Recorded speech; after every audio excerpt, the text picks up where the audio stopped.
میرا یہ بیٹا سردار ہے۔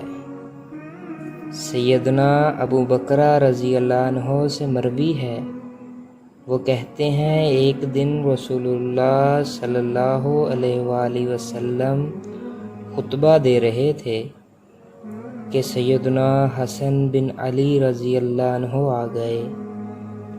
وہ آ کر آپ کے پاس منبر پر چلے گئے۔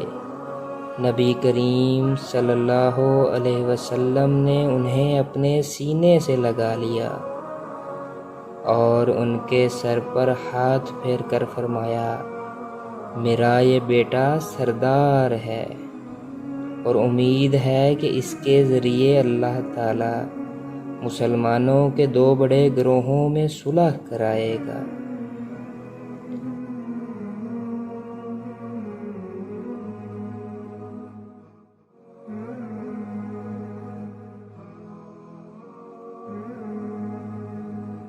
ہم پر کرم کیا ہے خدائے غیور نے، پورے ہوئے جو وعدے کیے تھے حضور نے۔